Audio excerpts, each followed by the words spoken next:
السلام عليكم ورحمة الله وبركاته. أعوذ بالله من الشيطان الرجيم.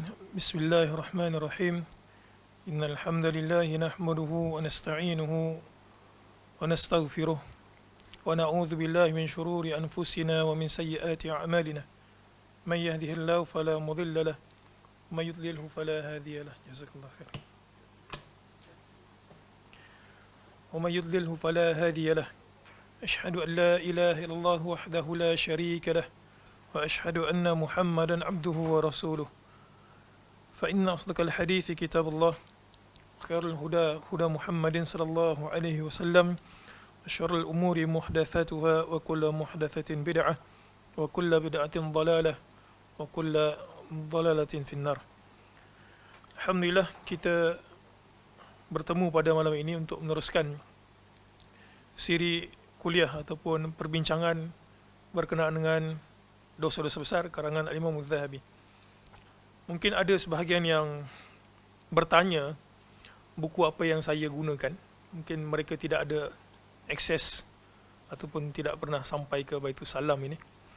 Buku yang saya gunakan ini merupakan terbitan Darus Sunnah. Terbitan Darus Sunnah dan cetakan tahun bila ni? Cetakan ke-20. Kira buku ni buku laku jugalah. Okay. Cetakan ke-20 tahun 2022. Okay. Kalau ada yang nak beli, boleh beli dengan saudara kita ni, Abu Talha. Mungkin ada yang tak pernah datang ke Baitul Salam dan ada yang bertanya.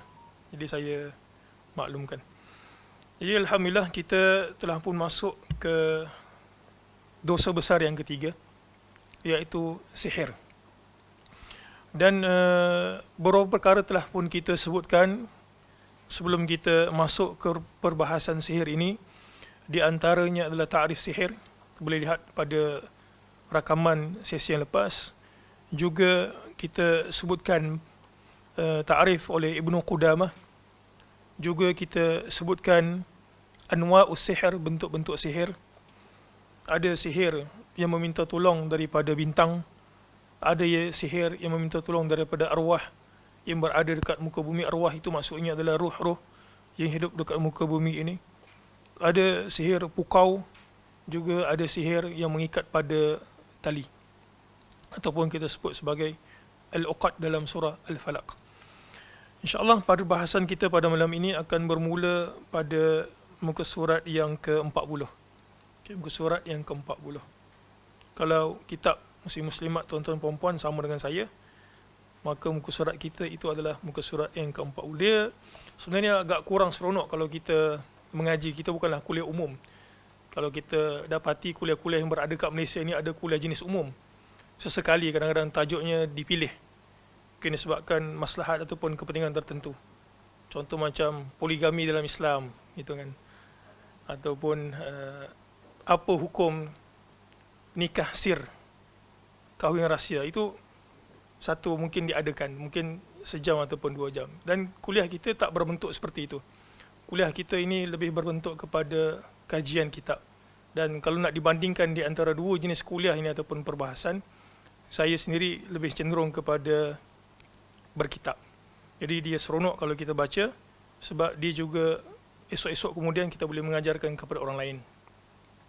Dan juga peringatan untuk kita lah kalau kita ada kitab. Kalau kita baca dan kita renungkan sendiri, kok kita terlupa ke? Kita pernah datang kuliah Al-Kabair, kemudian kita tak ingat apa perbahasan itu. Sekurang-kurangnya kalau ada kitab, kita boleh buka balik semua dan kita baca dan kita tengok catatan apa yang kita tulis semasa menghadiri kuliah ataupun perbahasan. Baik, muka surat yang ke-40. Satu riwayat daripada Nabi SAW menyebutkan, haddus sahiri dharbatun bis-saif. Ini telah pun kita sebutkan. InsyaAllah di penghujung tajuk sihir ini, kita akan menukilkan kalam Syekhul Ibn Uthaymin, Syekh Ibn Uthaymin. Di situ beliau ada menyebutkan apa hukum bagi pengamal sihir. Apa hukum bagi pengamal sihir. Ala kulli hal, secara umumnya seperti mana yang Nabi SAW sabdakan di sini, hukum bagi tukang sihir yang buat sihir itu darbatun bisayf, hendaklah ditetak kepalanya dengan pedang.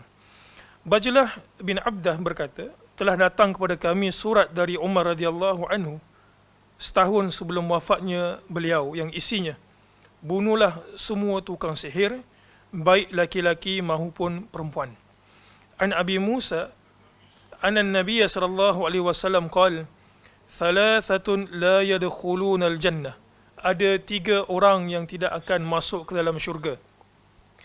Yang pertama adalah mudbinu khamrin, penagih arak. Yang kedua, waqati'u rahimin, orang yang memutuskan tali persaudaraan. Rahim itu sebenarnya merujuk spesifik kepada kerabat. Rahim itu merujuk spesifik kepada kerabat. Pun begitu, kita tidak nafikan bahawa di situ terdapatnya ancaman daripada Nabi SAW apabila 2 orang bergaduh tak sudah. Okey, itu termasuk sekali. Tapi hadis ini menyebutkan qati'u rahim adalah khas untuk golongan yang memutuskan tali persaudaraan sesama kerabat. Dan yang ketiga adalah wa musaddiqun bis-sihir, adalah orang yang mempercayai sihir. Baik, kita masuk ke muka surat 41. Ini langsung kita tak sentuh lagi. Okay. Dari Ibnu Mas'ud radhiyallahu anhu secara marfu', ar-ruqa wat-tama'imu wat-tiwalatu syirkun.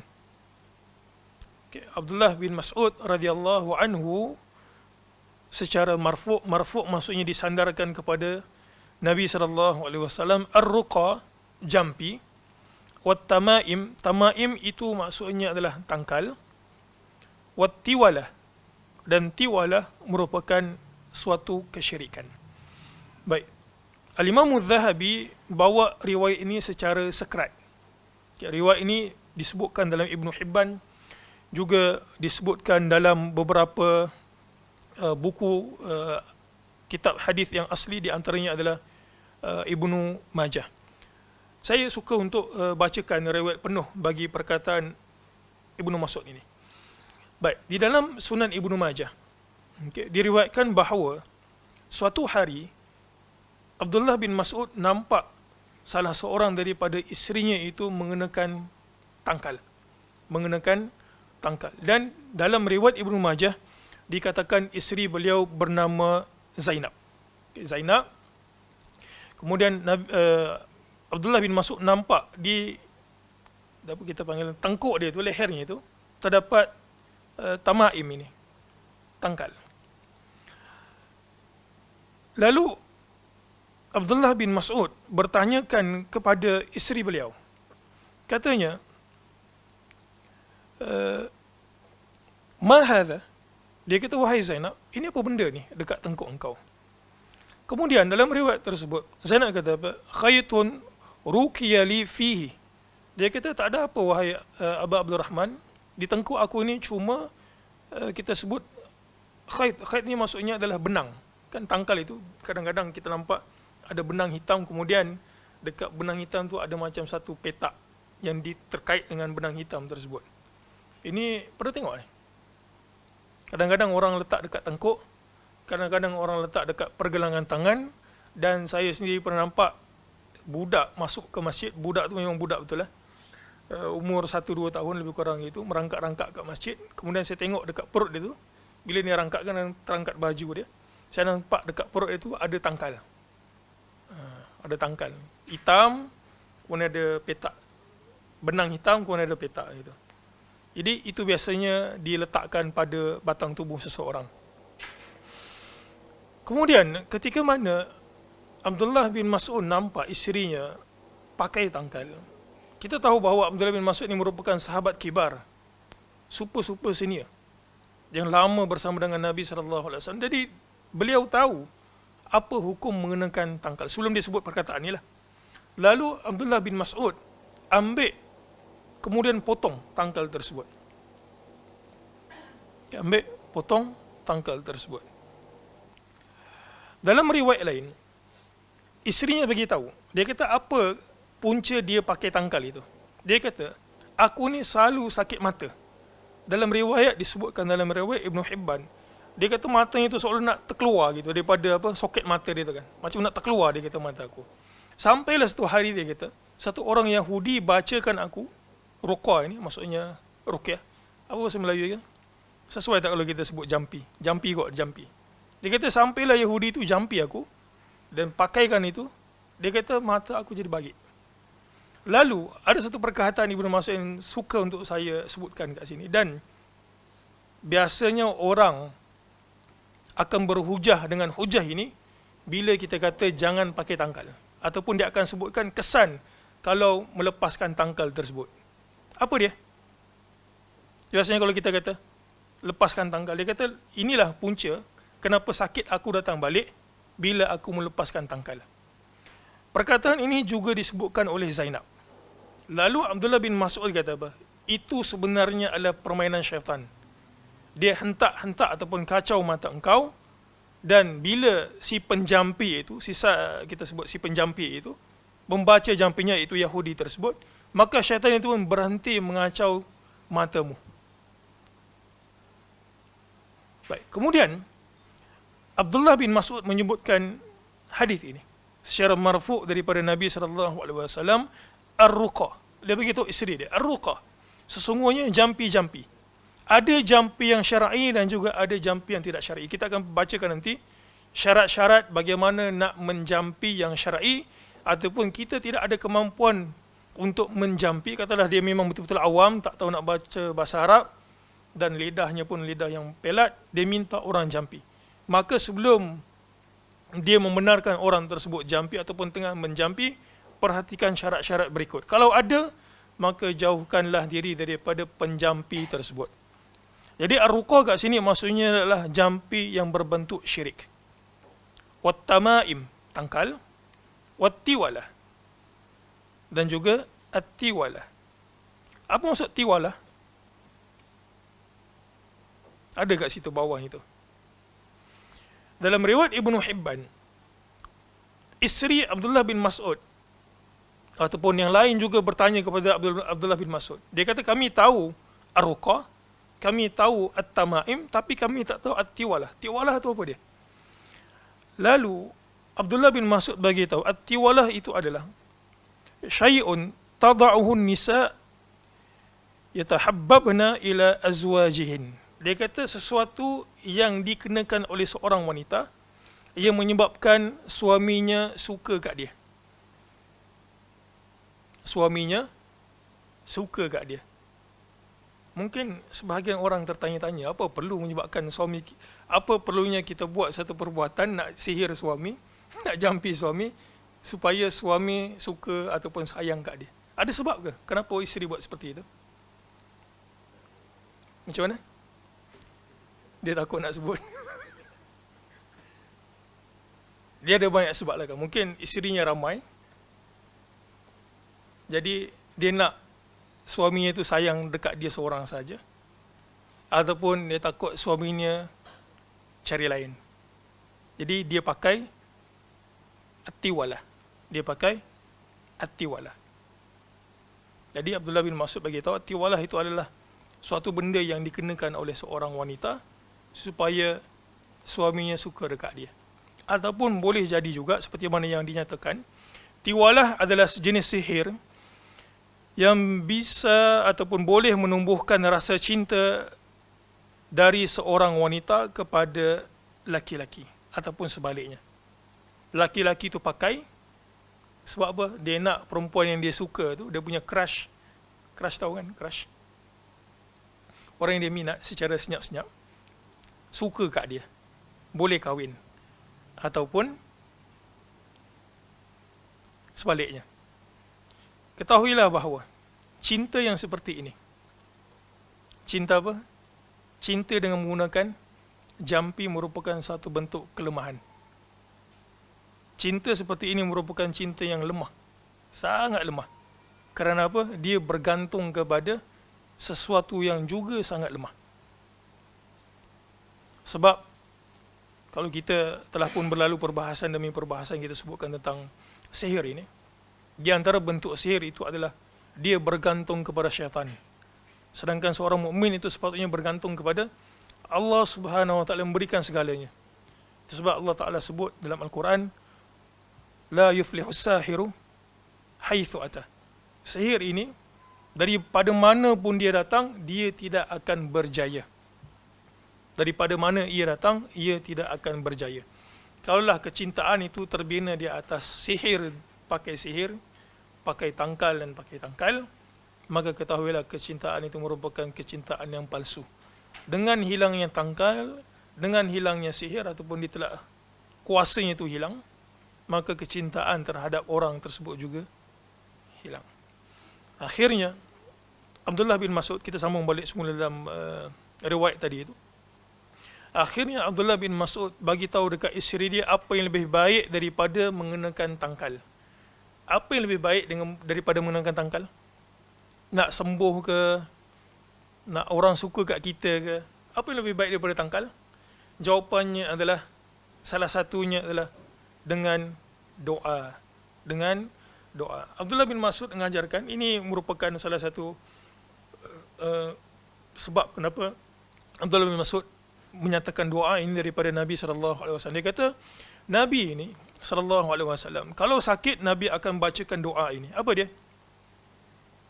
Adhibil ba's rabban nas, anta syafi la shifa'un illa shifa'uk, anta syafi la shifa'un illa shifa'uk, shifa'un la yughadiru saqama. Jadi kalau kita sakit, sebab dalam riwayat ini isterinya sakit mata, jadi daripada mengenakan tangkal yang merupakan permainan syaitan, lebih baik daripada itu adalah dengan zikrullah, baca doa tersebut. Baik, sebelum kita lanjutkan pembacaan kita pada perengan-perengan yang berikutnya, seperti mana yang saya sebutkan tadi, dan mungkin pernah juga disebutkan oleh asatidzah yang lain di sini, beberapa syarat kalau kita nak menjampi ataupun kita minta untuk dijampi. Kita tengok orang tersebut punya jampi itu macam mana. Baik, apa syarat jampi yang pertama? Apa syarat jampi yang pertama? Syarat jampi yang pertama adalah kepercayaan. Baik, syarat-syarat ini juga disebutkan oleh Ibnu Hajar Asqalani dalam Fathul Bari dan ditambah oleh beberapa para ulama. Baik, secara kesimpulannya ataupun secara umumnya ada lebih kurang 5 syarat. Yang pertama, si penjampi dan juga yang dijampi hendaklah beriktikad bahawa yang menyembuhkan hanyalah Allah satu-satunya. Bukan sebab si penjampi, bukan sebab apa-apa, dia kena yakin bahawa yang memberikan kesembuhan itu adalah Allah Azza wa Jalla. Pernah tengok tak orang jampi tapi jampinya tu tak jadi? Ataupun sini ada yang pernah menjampi orang, dia jampi, baca-baca tu tak jadi. Baik, ini ada satu lagi yang biasa yang disebutkan oleh sebahagian asatizah. Kadang-kadang kemujarapan menjampi itu bergantung kepada takwa seseorang. Pernah dengar tak kisah Imam Ahmad dan juga Syekhul Islam Ibn Taymiyah? Apa kisah dia? Tak pernah? Kita bukan dulu pernah ada ke apa kuliah jampi kat sini? Kuliah jampi ke kuliah sihir? Syekhul Islam Ibn Taymiyah, seperti mana yang dinukilkan oleh salah seorang anak murid beliau, iaitu Ibnu Al-Qayyim. Satu hari Syekhul Islam mengajar, dan anak murid beliau ni kata, Syekh, dia kata ada satu orang kerasukan. Jadi minta Syekhul Islam Ibn Taymiyah tolong jampi. Baik, bila Syekhul Islam Ibn Taymiyah datang jumpa orang tersebut, meracau. Syekhul Islam tak mula dengan dialog. Dia tak mula dengan zikir. Dia mula dengan dialog. Dan rupa-rupanya Syekhul Islam Ibn Taymiyah mendapati jin yang masuk dekat badan lelaki tersebut adalah jin betina. Tak pernah dengar cerita ni? Cerita masyhur. Jadi Ibn Taymiyah tanya, engkau nak apa daripada lelaki ni? Dekat jin betina tu lah. Dia kata, aku nak kahwin dengan dia. Dia kata, aku nak nikah dengan orang ni. Sebab dia jatuh cinta dengan lelaki tersebut. Kisah ini benar-benar berlaku. Ibnu Taymiyah kata dekat jin tersebut, dia kata, ittaqillah, hendaklah engkau bertakwa kepada Allah Ta'ala dan engkau keluar daripada badan lelaki ini. Jin betina tu kata, aku tak nak. Aku nak kahwin dengan dia, aku suka kat dia. Maksudnya jin juga ada perasaan jatuh cinta. Dan dia boleh pilih lelaki yang dia nak.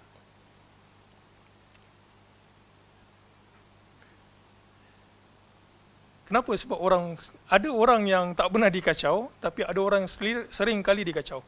Salah satu sebabnya adalah kerana perasaan terlalu sedih, kerana perasaan terlalu gembira, dan juga di antara yang disebutkan juga adalah kerana tidak menjaga kebersihan.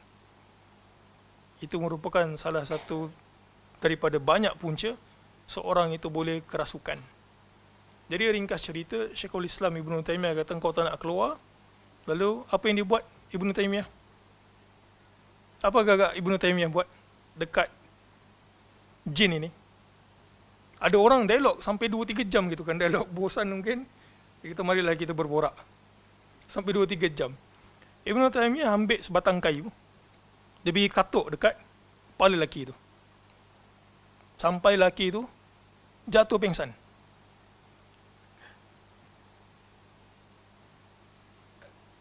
Ibnu Al-Qayyim kata, kami bimbang punya kuat ketukan Ibnu Taymiyah terhadap kepala lelaki itu. Sebenarnya ketuk jin betina tu. Tapi sebab dia dah meresap dalam badan lelaki tersebut, jadi yang kena tu kepala lelaki itulah. Dia kata kami bimbang lelaki itu Ibnu Taymiyah ketuk kepala dia, dia mati. Akhirnya dia sedar gitu. Dia kata, kau nak keluar ke tak nak keluar? Kalau tak, aku ketuk lagi. Dia kata, kalau macam tu aku akan keluar daripada badan lelaki ini. Dan menariknya, jin betina tersebut dia kata, aku keluar kerana engkau. Ibnu Taymiyah kata apa? Tak, jangan keluar kerana aku, tapi keluarlah daripada batang tubuh lelaki ini kerana Allah Ta'ala. Lalu dia pun keluar. Selesai masalah. Ada berani macam itu? Ustaz, ataupun katalah, ni tolong ada satu orang meracau kan, lelaki ke perempuan, tolong jampi. Kita pun teringat kuliah malam ni, kisah Ibnu Taymiyah, buat sini kayu. Juga dikisahkan Imam Ahmad bin Hanbal. Sleeper dia tu kan. Ahmad bin Hanbal dia kata, ada satu orang kerasukan, dia kata, Imam Ahmad bin Hanbal ini dia sibuk kan, banyak benda. Lalu Ahmad bin Hanbal kata, aku tak ada masa kan.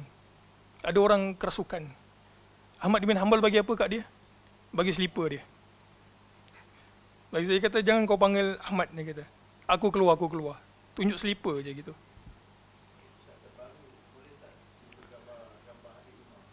Ha?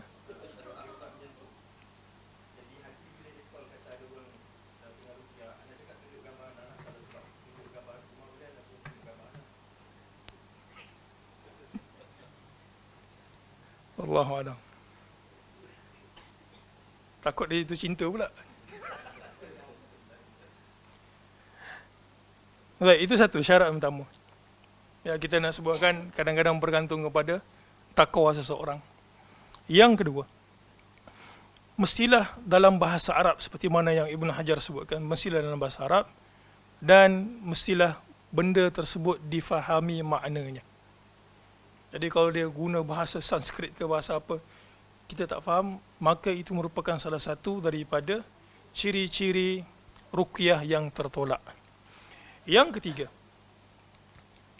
penggunaan jampi tersebut mestilah berdasarkan Al-Quran ataupun wirid-wirid yang sahih daripada Nabi SAW.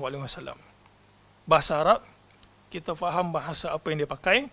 Kemudian yang ketiga adalah bahasa itu, dia menggunakan Al-Quran ataupun wirid yang sahih daripada Nabi SAW. Yang keempat, tidak boleh ketika mana dia menjampi itu ada perkataan-perkataan yang diharamkan ataupun perbuatan-perbuatan yang diharamkan. Contoh apa biasanya? Sembelih ayam kemudian letak dekat sungai. Ataupun menggunakan cercaan. Boleh tak kita kata kita kutuk syaitan? Satu hari Nabi SAW masuk dekat Ummu Sa'ib, ataupun sebagian riwayat sebutkan namanya adalah Ummu Sayyib. Nabi SAW nampak wanita ni dalam keadaan menggeletar gitu. Lalu Nabi SAW kata dekat dia, "Malaki ya Sa'ib." Dia kata, apa kena kat engkau ni Sa'ib? Sampai aku nampak engkau ni shivering, menggeletar gitu kan. Lalu Sa'ib kata apa? "Al-humma ya Rasulullah. La barakallahu fiha." Nampak macam Islamik gitu kan. Kutuk syaitan, laknat syaitan. Tapi Sa'ib kata apa? "Aku tertimpa demam wahai Rasul. La barakallahu fiha." Demam ini tidak ada keberkatan padanya. Apakah Nabi SAW gembira dengan perkataan Sa'ib? Jawapannya adalah tidak. Dia cuma sebut macam tu, tidak ada keberkatan pada demam ini. Nabi kata dekat Sa'ib, dia kata, "La tusubbi al-huma."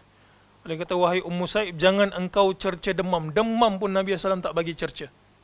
Apatah lagi orang. Fa innaha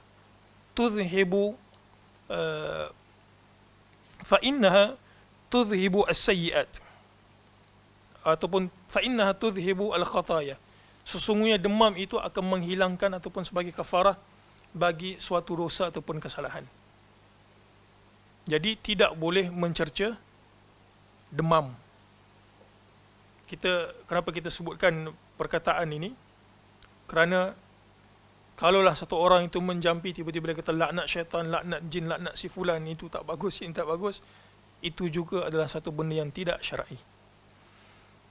Dan yang kelima, yang terakhir, si peruqyah itu mestilah Muslim. Tidak boleh di kalangan kafir ataupun fasik. Kita minta dia ruqyah, tiba-tiba dekat lehernya itu ada, dia lelaki, lehernya itu ada rantai emas ataupun cincin yang tidak syar'i. Tulisan-tulisan di baju dia itu tidak syar'i.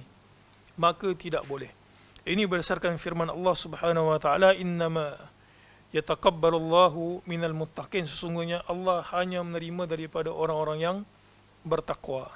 Jadi ini 5 syarat. Kalaulah kita tidak mampu untuk menjampi diri sendiri, tapi yang terbaiknya adalah kita jampi diri sendiri, ataupun kita minta lindung kepada Allah melalui zikir-zikir yang warid ataupun sahih daripada Nabi SAW. Kalau tak mampu, kita boleh pergi ke orang, minta dia jampi, dan kita perhatikan ciri-ciri yang telah pun kita sebutkan.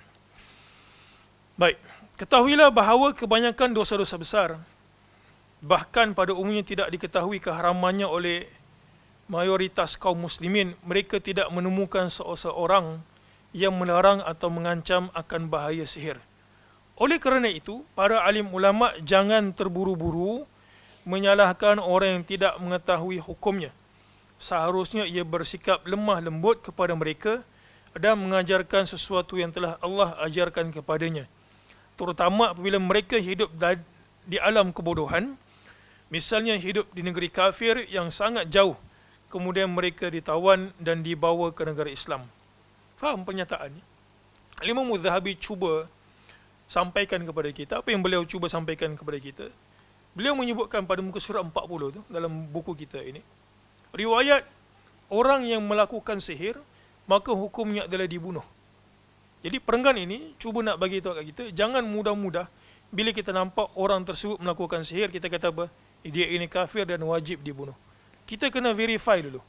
Di antara i'tizar ataupun keuzuran dalam Islam, bila seorang itu melakukan kesalahan yang dia tidak boleh dikenakan hukuman, adalah kerana dia tidak mengetahui hukum tersebut.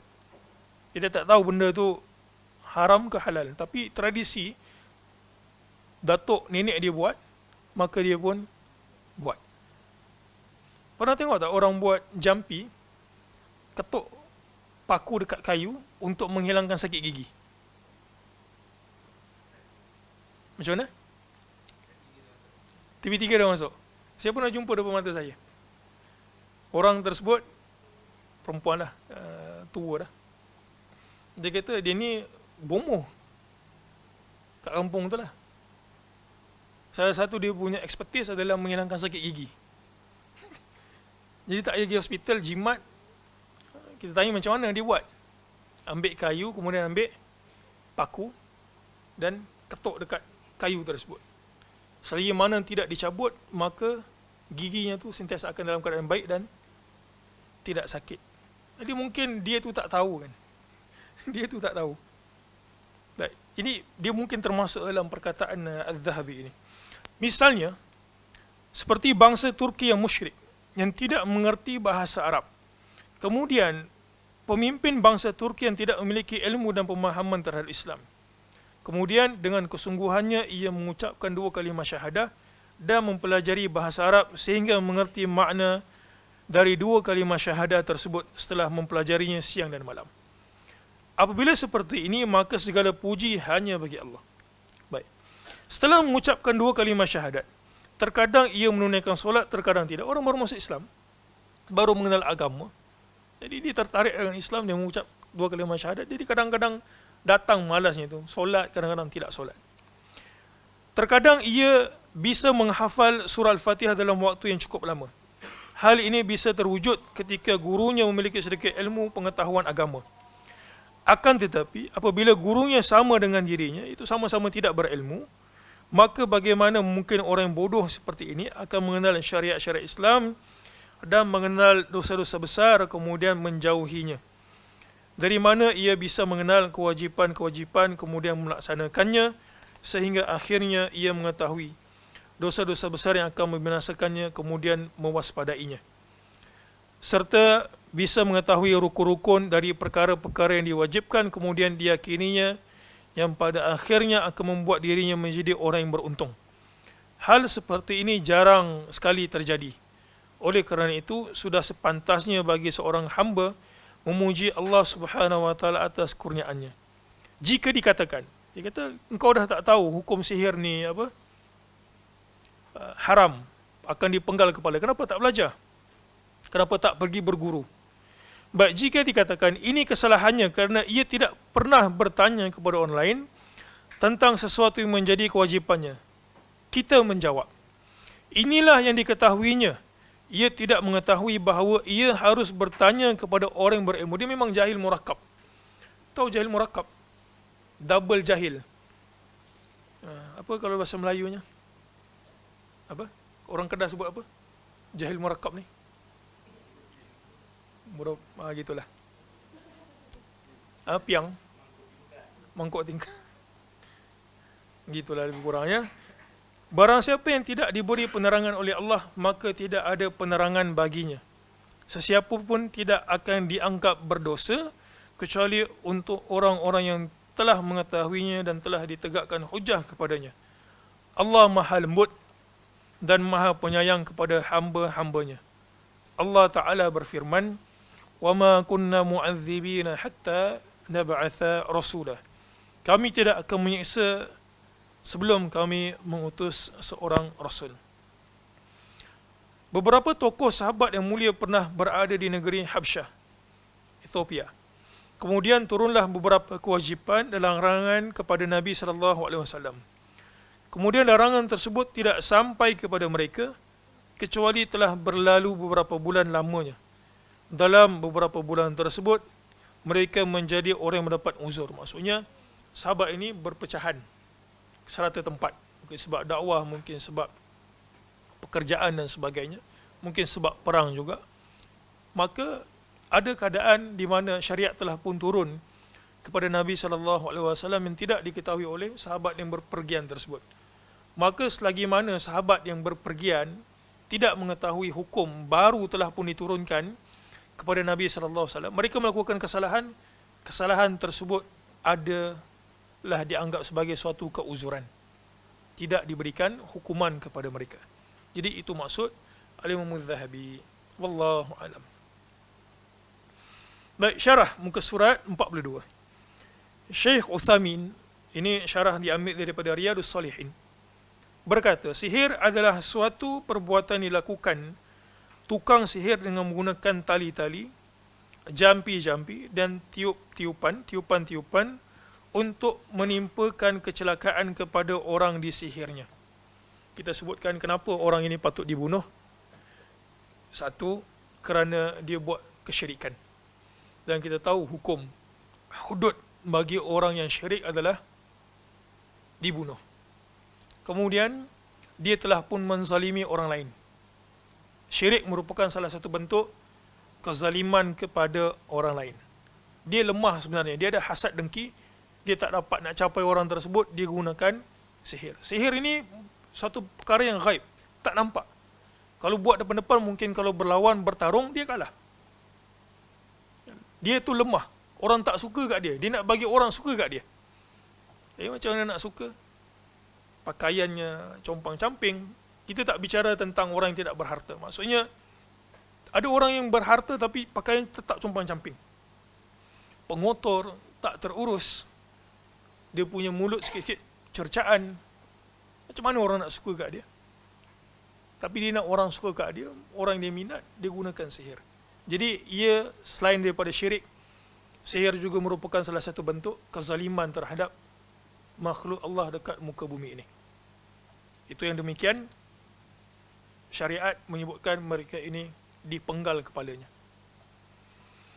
Baik, di antara ada yang bisa membunuhnya, membuatnya sakit, membuatnya gila, bisa menimbulkan keterikatan, iaitu ketergantungan seseorang kepada yang lain dengan ketergantungan yang kuat, cinta yang tidak wajar, terlalu cinta. Ada pula yang bisa menimbulkan penolakan, iaitu berpalingnya seseorang dari lain dengan kebencian yang sangat benci tidak wajar. Akan tetapi semua itu hukumnya adalah haram. Sesungguhnya Nabi SAW berlepas diri daripada orang yang melakukan sihir dan yang meminta bantuan sihir kepada orang lain. Di antara bentuk sihir tersebut, ada yang bisa sampai kepada kekafiran. Apabila tukang sihir tersebut menjadikan syaitan sebagai perantara sihirnya, mendekatkan diri dan menghambakan diri kepada syaitan sehingga ia sangat mentaatinya, maka hal ini tidak akan diragukan lagi akan kekafirannya. Adapun jika tidak sampai kepada taraf seperti ini, maka sesungguhnya sihir tersebut merupakan sesuatu yang akan merugikan, diharamkan dan termasuk di antara jajaran dosa-dosa besar. Para penguasa wajib untuk membunuh para tukang sihir tanpa dimintai taubatnya. Ini merupakan pendapat Ibnu Utsaimin dan juga merupakan pendapat Al-Hanabilah. Dia kata, orang yang melakukan sihir, ia dibunuh tanpa perlu istitab. Maksudnya, istitab ni maksudnya adalah minta dia bertaubat. Asalkan kita tahu dia sihir, sabit kesalahan sihir dia, sama ada dia mencederakan orang, menzalimi orang, sampai orang tersebut meninggal dunia ataupun tidak, maka wajib dibunuh. Yang membunuh ini bukan kita. Yang bunuh itu adalah penguasa negeri ataupun penguasa kaum muslimin. Ini merupakan pendapat Hanabilah yang juga dipilih oleh Ibnu Utsaimin. Kita akan sebutkan nanti beberapa pendapat. Maksudnya para tukang sihir harus dibunuh meskipun mereka sudah bertaubat, kerana jika ia sudah bertaubat maka urusannya diserah kepada Allah. Demikian pula jika ia tidak bertaubat, akan tetapi kita membunuhnya untuk menolak kerugian dan kerosakan yang akan ditimbulkannya di kemudian hari. Baik, saya sebutkan beberapa pendapat para ulama berkenaan dengan hukuman terhadap orang yang mengamalkan sihir. Kat negara kita ni tak ada hukuman kesalahan sihir. Kita ada kes yang masyhur dulu, sampai ada orang dibunuh untuk melengkapkan pakej sihir itu. Kes apa? Mona Effendi tu kan. Boleh bacalah sejarah. Bukan yang muda-muda ni tak kenal kot Mona Effendi. Saya pun masa tu masih kecil lagi kot Mona Effendi tu. Boleh tengok kenapa dia bunuh. Baik. Kita tak ada satu enactment. Dia dituduh sebab sihir ke sebab membunuh? Sebab membunuh kan. Sebab kadang-kadang kita dengar orang besar-besar juga menggunakan sihir untuk menggugurkan jawatannya. Allah musta'an. Baik. Para ulama ataupun para fuqaha bersepakat untuk seorang tukang sihir itu yang beramal dengan sihirnya dibunuh terutama sekali bila sihirnya itu mengakibatkan orang terbunuh. Ini mereka sepakat. Tukang sihir akan dibunuh berdasarkan riwayat yang kita bacakan, terutama sekali bila ia membabitkan nyawa. Cuma mereka berbeza pendapat kenapa nak bunuh tukang sihir dan juga syarat-syarat yang perlu kita lihat sampai dia itu dibunuh. Baik. Al-Hanafiyah, ini secara umum Al-Hanafiyah, mereka menyebutkan tukang sihir ini dibunuh dengan dua keadaan. Saya nak sebutkan kat sini, tak semua memilih pandangan Ibnu Uthaymin. Ibnu Uthaymin mewakili pandangan mazhab Hanabilah, Hambali. Al-Hanafiyah kata, tukang sihir dibunuh disebabkan dua perkara. Satu, kalaulah sihirnya itu bentuknya ataupun membawa kepada kekufuran.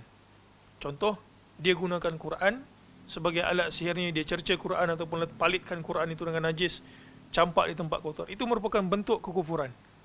Dia kata cerca Allah, waliyazubillah, minta tolong dengan syaitan. Itu bentuk kekufuran, maka ia dibunuh. Menurut pendapat Al-Hanafiyah, dibunuh kerana sihirnya itu bentuknya adalah kekufuran. Hal yang kedua, dia itu dibunuh kerana dia memberikan mudarat dan juga ifsad kepada orang lain. Jadi ini merupakan pandangan Hanafiyah. Al-Malikiyah pula kata, dia dibunuh bikufrihi, dengan kekufurannya, fa in kana mutajahiran bi qutil. Kalau dia mewar-warkan sihirnya itu, dia dibunuh dan juga hartanya itu boleh diambil sebagai fai'. Fai' tahu? Fai' ini maksudnya adalah kalau kita pergi berperang, kemudian musuh itu lari. Itu kita panggil sebagai fai'. Kalau kita berperang, bertempur, kemudian musuh kalah, harta yang kita rampas itu kita sebut sebagai ghanimah. Jadi fai' ini adalah harta rampasan tanpa pertempuran. Jadi Al-Malikiyah kata, kalau dibunuh, hartanya itu akan dijadikan fai'. Kecuali kalau dia bertaubat. Kalau dia terang-terang. Kalau dia sembunyi-sembunyi, maka ini merupakan salah satu bentuk kemunafikan. Macam puak zindik seperti mana Al-Malikiyah sebut. Maka dia dibunuh kerana kemunafikannya itu dan tidak perlu diminta untuk istitab. Tak payah minta dia taubat, bunuh terus. Baik, Syafi'iyah berpendapat, tukang sihir, kalaulah sihirnya itu tidak membabitkan kekufuran. Apa contoh sihir tidak membabitkan kekufuran? Perbuatan tu kufur, tapi kufur yang sampai mencerca Tuhan, minta tolong daripada syaitan, macam ikat pada buhul itu kan. Dia fasik dan dia tidak dibunuh. Selagi mana dia tidak membunuh orang. Maksudnya dia tidak membawa kepada kekafiran.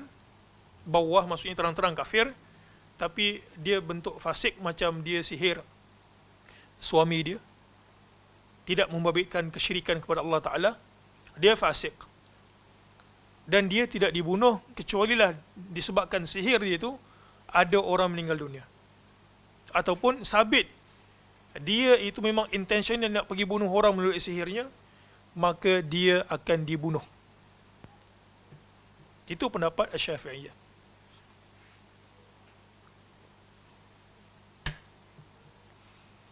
Baik, dan yang terakhir adalah pendapat Al-Hanabilah.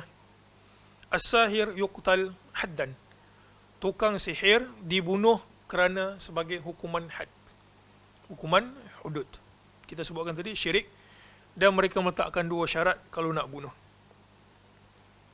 Satu, ayyakuna sihruhu ma yuhkamu bikaunihi kufran. Kerana sihirnya itu membawa kepada kekufuran. Ataupun yang kedua, kerana dia kata sihir itu hukumnya adalah halal. Setelah kita bagi tahu sihir ini hukumnya adalah haram, dia kata tak, sihir ini halal aja, boleh aja. Maka dia dibunuh kerana menghalalkan sesuatu yang Allah Subhanahu Wa Taala haramkan. Wallahu alam.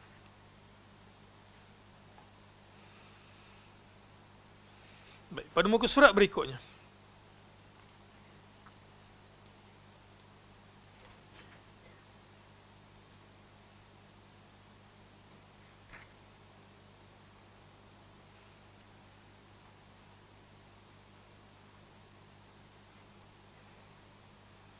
Ini kita telah pun sentuh.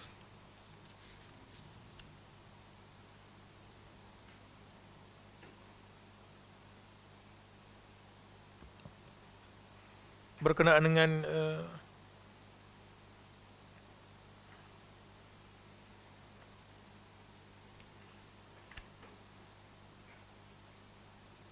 dua orang ataupun dua malaikat yang Allah Subhanahu wa taala utuskan untuk mengajarkan manusia sihir.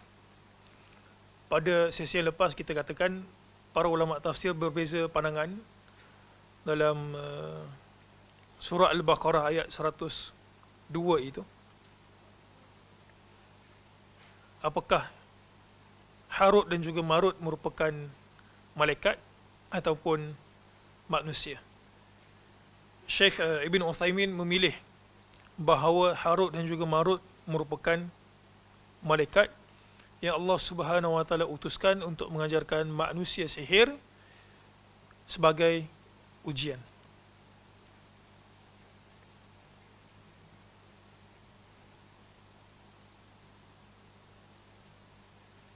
Baik, kita baca pada muka surat 45. Fayata'allamuna minhuma ma yufarriquna bihi bainal mar'i wa zawjihi. Maka mereka mempelajari dari dua orang malaikat itu. Ini sekali kita sebutkan khilaf di kalangan ulama tafsir.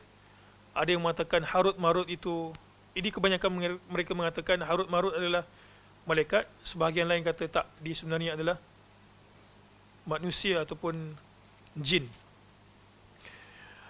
Apa yang mereka sihir itu, maka mereka mempelajari dari dua orang malaikat itu apa yang dengan sihir itu mereka dapat menceraikan antara seorang suami dan isterinya. Iaitu seorang tukang sihir mengirim sihir kepada sebuah rumah tangga yang tadinya hidup yang harmonis. Kemudian si tukang sihir memisahkan antara si suami tersebut dari isterinya. Sang isteri mulai marah-marah apabila ia didekati oleh suaminya. Nak bersama, nak bermanja-manja mungkin, tiba-tiba isterinya marah. Sang isteri banyak meratap dan sering menjauhinya. Akan tetapi jika suaminya sedang jauh darinya, maka si isteri pun menangis kerana merasa jauh dari suaminya. Suaminya datang dekat, isteri tak mau, meracau. Tapi bila isteri tersebut jauh daripada suami, kadang-kadang lelaki ni dia tak suka apa, kita sebut apa istilahnya, nagging, apa, diceloteh. Biasa lelaki kalau diceloteh dia buat apa? Takkan apa, jogging. Dia lari lah kan, dia keluar rumah gitu. Ataupun dia pergi kedai mamak ke, tengok apa dia? Dia nombor 2. Rasa kita kena buat siri kot.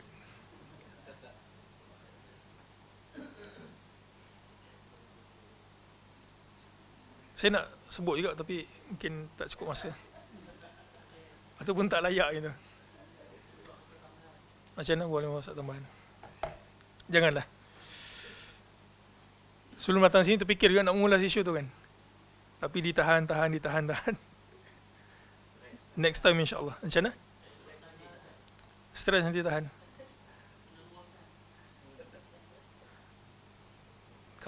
Kalau terkeluar lah saya cakap.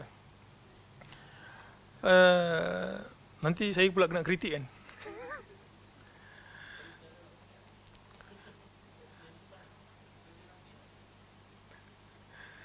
Baik, jadi suami ni bila dia tak tahan, mungkin kena letter dengan isterinya, dia pun keluar.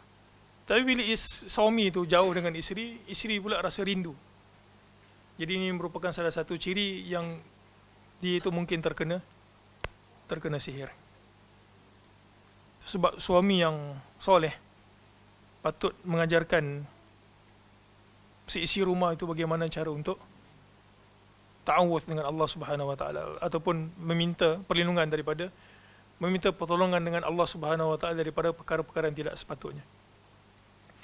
Jadi kalau kadang-kadang ada anak-anak berkeliaran, saya nampak ada sebagian asatidzah yang menjampikan anaknya sebelum dia biarkan anak dia keluar bermain gitu, sebab anak ini merupakan salah satu yang sering kali terkena sihir ain.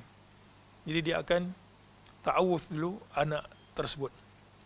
Jadi salah seorang yang penting dalam, biasanya akan menimbulkan rasa hasad dengki satu orang, adalah yang menjadi mangsa itu adalah isteri ataupun suami. Suami itu patut dia lebih, apa kita panggil, berkarakter gitu kan.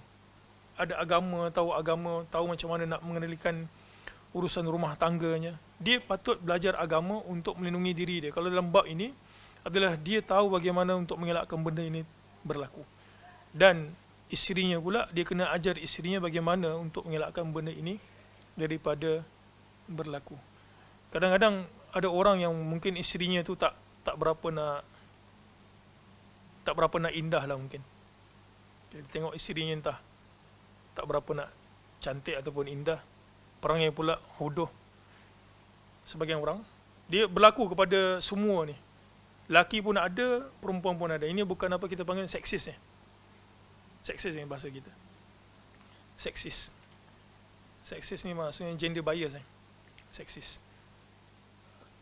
Bukan berlaku kepada laki, bukan berlaku kepada perempuan sahaja, tapi dia dua-dua. Maksudnya dua-dua itu boleh berperangai hodoh. Dua-dua itu boleh berperangai buruk. Jadi mungkin dia tengok isteri tu tak berapa, dia minat dekat isteri kawan tu. Kawan tu pula selalu post gambar dekat media sosial, nampak macam pasangan of the year, mesra sama-sama ke masjid. Jadi mungkin timbul rasa hasad. Kata bagusnya kalau aku dapat isteri macam dia. Benda ni berlaku ataupun tidak, ya benda ni jadi. Benda ini jadi. Baik, demikian pula dengan sang suami, ia terlihat sangat merindukan keluarganya. Akan tetapi ketika ia bertemu dengan keluarganya, rasa rindunya yang tadi bergelora tiba-tiba sirna. Rasa rindu tiba bila jumpa bergaduh. Hilang dia punya rindu tu. Dadanya terasa sempit, bahkan berharap agar mereka tiada. Hal ini jelas-jelas merupakan pengaruh sihir yang sangat jahat.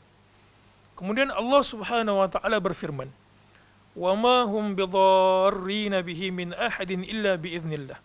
Dan mereka itu, iaitu para tukang sihir, tidak memberi mudarat dengan sihirnya kepada seseorang pun kecuali dengan izin Allah. Maha suci Allah yang maha agung, siapakah yang memegang urusan di langit dan di bumi? Tentu sahaja Allah lah yang memegang semuanya.